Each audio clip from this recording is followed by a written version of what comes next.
ओम शांति। 8 अक्टूबर 2023 की अव्यक्त मुरली से होमवर्क। आज की अव्यक्त मुरली है, बालक सो मालिक पने के नशे में रहने के लिए मन का राजा बनो। इसके लिए आज हम लक्ष्य लेंगे, डबल राज्य अधिकारी बनने के लिए फॉलो फादर करना है। इसके लिए आज हम बालक पने के नशा और निश्चय अपने अंदर चेक करेंगे। अगर बालक पने का नशा और निश्चय होगा तो हम सदा ही हर कर्म करते दिल से बोलेंगे मेरा बाबा, और जो मेरा बाबा बोलेंगे वो सदा ही नशे में रहेंगे, सदा ही बाप पर निश्चय रहेगा, खुशी में रहेंगे। अगर दिमाग से बोलेंगे तो नशा निश्चय खुशी कभी कभी होगी। तो जो बालक पने का नशा है तो मालिक पने का नशा भी होगा। मालिक हम डबल मालिक बनते हैं, अर्थात हम स्व की कर्म इंद्रियों के मालिक भी बनते हैं और बाबा के सर्व खजानों के मालिक भी बनते हैं। तो स्व के कर्म इंद्रियों का मालिक बनना अर्थात स्वराज्य अधिकारी बनना, ये ब्राह्मण बनते ही हमारा जन्म सिद्ध अधिकार हो जाता है और सर्व खजानों के अधिकारी भी हम बन जाते हैं। बाबा ने बोला सर्व खजाने सबको एक जैसे मिलते हैं, वर्षा तो मिल जाता है, लेकिन मालिक कितने बने हैं वो अपने अंदर चेक करना है। जितना हम डबल अधिकारी बनते हैं, स्वराज्य अधिकारी बनते हैं, उतना ही विश्व राज्य अधिकारी बनेंगे। इसलिए बालक पने का नशा तब रहेगा अगर हमारे अंदर कंट्रोलिंग और रूलिंग पावर होगी। कंट्रोलिंग और रूलिंग पावर वाला ही मालिक पने के नशे में रहता है।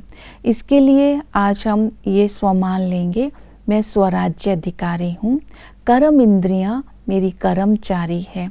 और दूसरी ये टाइटल स्मृति में रखेंगे, मैं सच्चा ब्राह्मण हूँ। जो ब्राह्मण होता है वो मालिक होता है, वो परवश नहीं होता, कभी अधीन नहीं होता और कभी युद्ध नहीं करता, अर्थात क्षत्रिय नहीं बनता। तो ये टाइटल स्मृति में रहने से ही हम अपने ऊपर स्वराज्य कर सकेंगे, क्योंकि मन मंत्री है और बुद्धि उसकी सहयोगी है। मन और बुद्धि के सहयोग से ही संस्कार बनते हैं। तो जितना अपने आप को व्यर्थ से मुक्त रखेंगे, छोटी छोटी बातों में फीलिंग में नहीं आएंगे, उतना ही हम मन पर कंट्रोल कर पाएंगे। तो मन पर कंट्रोल करने के लिए ये मंत्र स्मृति में रखना है, मन मना भव। धन मना भव और तन मना भव नहीं बनना है। जितना मन मना भव होंगे उतना ही व्यर्थ के संस्कारों से हम मुक्त होंगे। तो ये अपने अंदर चेकिंग करते रहना है। नेक्स्ट है रावण के संस्कारों पर विजय प्राप्त करना। रावण के संस्कारों पर विजय प्राप्त करने के लिए स्मृति में रखने हैं, जो बाप के संस्कार सो मेरे संस्कार।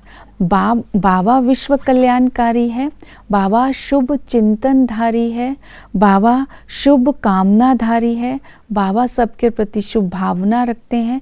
यही ओरिजिनल संस्कार मेरे संस्कार है।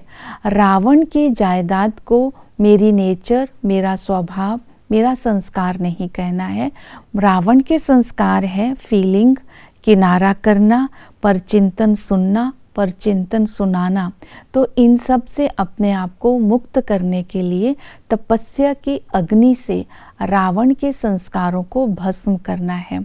अगर अशुद्ध संस्कार होंगे तो शुद्ध संस्कार हम इमर्ज करेंगे, तब इनको ख़त्म कर सकते हैं। नहीं तो युद्ध करते रहेंगे तो क्षत्रिय बन जाएंगे। इसलिए रावण के संस्कारों पर विजय प्राप्त करनी है। और मालिक पने के नशे में रहने के लिए अपने संस्कारों को, अपने श्रीमत की लगाम को टाइट करना है, क्योंकि मन रूपी घोड़े को श्रीमत की लगाम से जब हम टाइट करते हैं तो मंजिल पर सहज पहुंच जाते हैं, क्योंकि स्थिति को हलचल में लाने वाला मन ही है। इसलिए मन पर विजय प्राप्त करनी है। और श्रीमत हमें जो मिली है, कैसे चलना है, खाना है, पीना है, सुनना है, सुनाना है, हर बात की बाप दादा ने हमें श्रीमत दी है। तो चेकिंग करनी है, आँख रूपी बिंदु बाहर जाकर श्रीमत के उल्लंघन तो नहीं करता है। तो सदा ही बाबा की सेवा में अथक रूप से अगर हम बिजी रहेंगे तो बाबा की दिल की दुआएं भी मिलेंगी और श्रीमत का पालन भी करते रहेंगे। और मालिक पने के नशा तब रहेगा अगर हम कर्म इंद्रियों की दरबार लगाएंगे। जो मन आत्मा राजा है, मन मंत्री है, तो इसी तरह जो मन मंत्री कहीं बुद्धि रूपी पावर के सहयोग से कान आँख मुख के साथी बना करके अपना स्वराज्य तो नहीं बना रहा। तो इस तरह चेकिंग करनी है। जितना अटेंशन रखेंगे उतना ही हम स्वराज्याधिकारी बनेंगे। जितना स्वराज्याधिकारी बनेंगे उतना ही विश्व राज्याधिकारी बनेंगे। क्योंकि ब्रह्मा बाबा भी ये पुरुषार्थ करते थे, तो हमें भी फॉलो फादर करके स्वराज्याधिकारी विश्व राज्याधिकारी बनना है। डबल राज्य का मालिक भी बनना है। ओम शांति।